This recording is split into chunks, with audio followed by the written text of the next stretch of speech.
Today I wanted to take the time to review the interior of my car. The interior was one of the main things that sold me on buying the Focus ST, especially this ST3 package that I have. So I'm going to go on an in-depth view of the front of the car, the seats, the back, and the trunk. Just to give you an idea of what it's like, what my impressions have been in owning it for over about a year and a half now, and almost 18,000 miles. So got my hair cut so I don't have to edit the video and wonder why I didn't brush my hair. So we're all good there, and I hope you enjoy the video. So let's start off with the most important part of the interior for a performance car, and that's going to be the driver's seat, the whole driver's side. My favorite part of this car, and what I'm so happy they did in the facelift, was upgrade the steering wheel.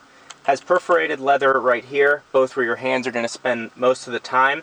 This is a little bit softer of a leather, so if they would have put this leather here, it would wear fairly quickly. This is a little more durable than this leather. It has a flat bottom. It also has the ST logo etched with color fill, the red ST, to kind of go along with all the other ST logos on the car, and the seats here, and the badges. So this steering wheel is an amazing upgrade, possibly my favorite part of the car. Onto the gauges. The gauges they're kind of basic, to be honest with you.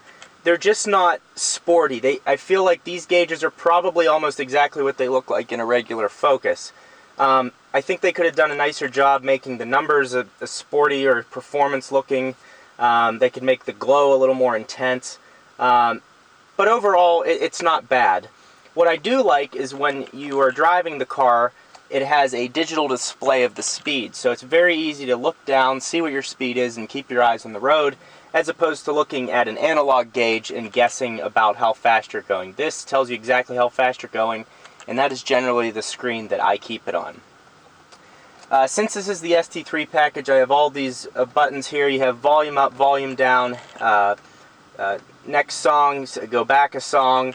You also have this button right here where you take it and you hit it and you can call someone with it. So there's that, and that's all. That's not just for calling. That's a bunch of voice commands. You can tell it to find places near you for eating. You could use it for looking up the nearest McDonald's to get a McFlurry. I mean, you can use this to call up the local whorehouse, see if they're open or not. So then over here, just your normal cruise control: on, off, set, resume, cancel, all that kind of stuff. Over here on the door handle, you do have the nice carbon fiber trim. With the ST3 package, you do get the carbon fiber trim, and it really finishes the interior. It gives it a higher quality look, because it's not cheap looking carbon fiber. Looking at the shifter, it looks real. I can see a weave in it. I think it looks real, so I don't know if it's real or not, but it appears that way even if you look at it up close, so I think they did a really nice job showing that. You do have automatic power windows for all four on your driver's side. You have the rear child lock.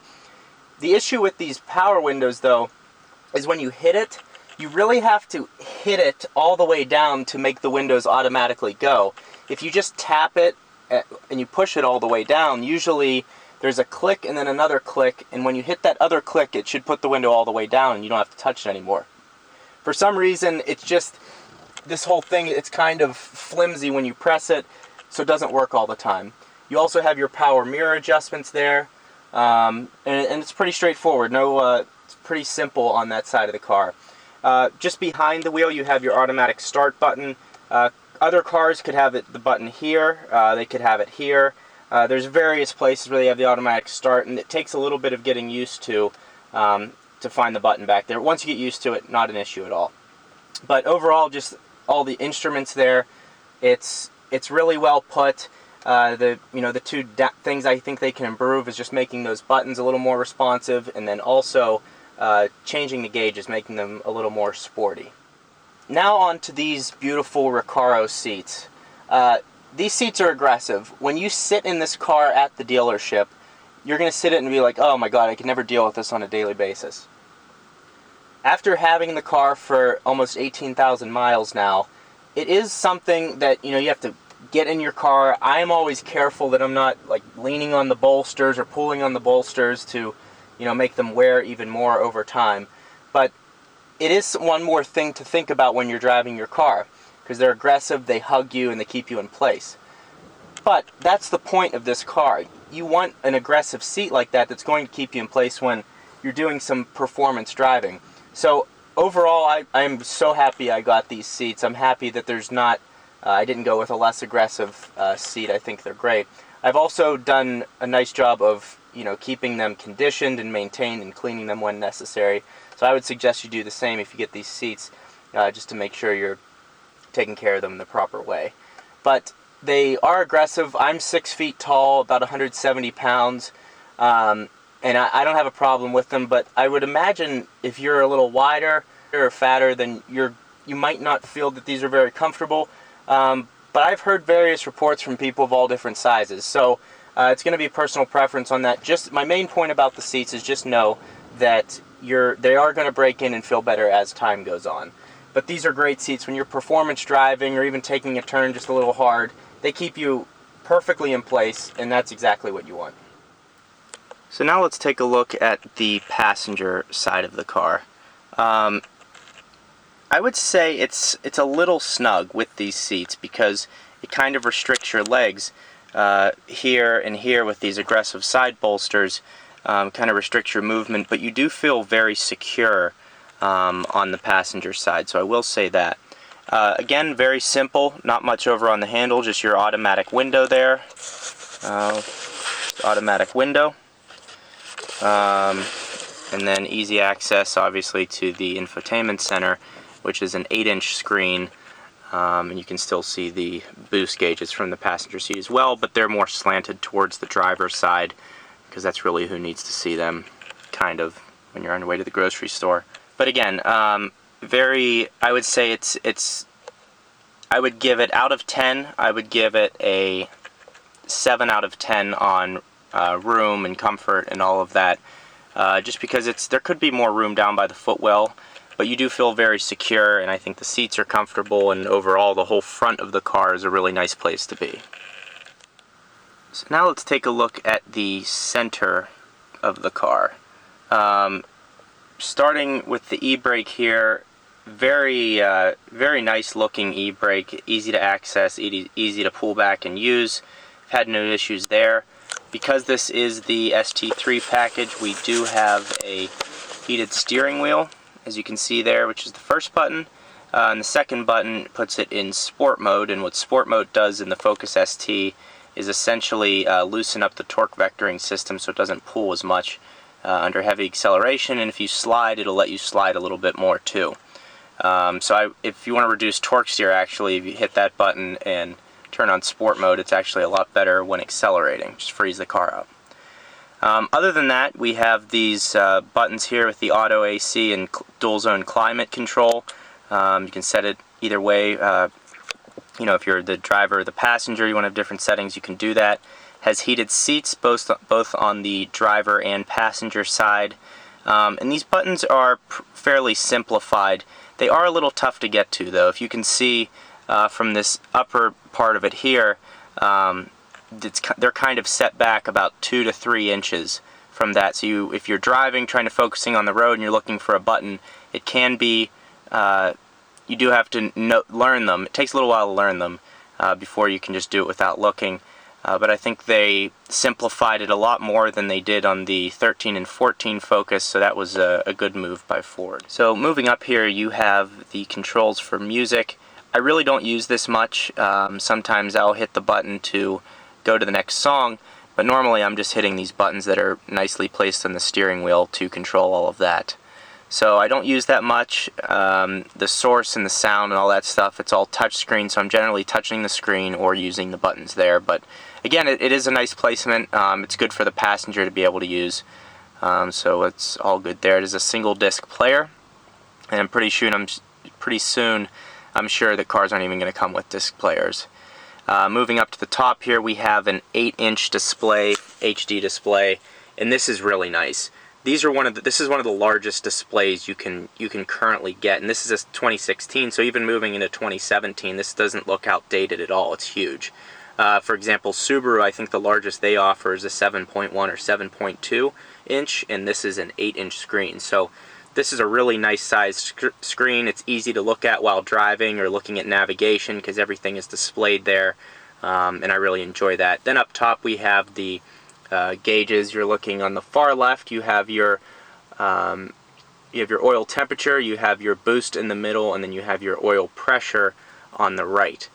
So that's all good there, and then again it's trimmed with that carbon fiber, and I just think that looks really good. So the carbon fiber on the front you're looking at there, you're looking at on the shifter, and then you're looking at these trim on the handles, and then you're looking at the e-brake, and I just think it's really tastefully done.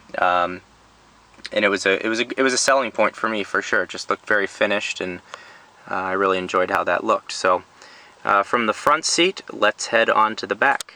What is surprising about this car is it does have a decent amount of room back here, and there's actually slits in the back of the seats for more leg clearance. So again, I'm 6 feet tall, able to sit back here with this seat in the position that I drive in, and it's totally, I mean, I have probably 3 inches of clearance in front of my knees, and there's a lot of space. The seats are nice and padded back here, so I think on a long road trip you'd be comfortable. You have this center console with 2 nice cup holders. Again, it's all leather wrapped. It's very nice looking. There's pockets right behind both seats. There's a little cubby hole down here. But again, the main thing is just having enough leg room, which it's pretty good back here. So it's very simple on the handles, just some hard plastic up along the door here. This is also hard plastic.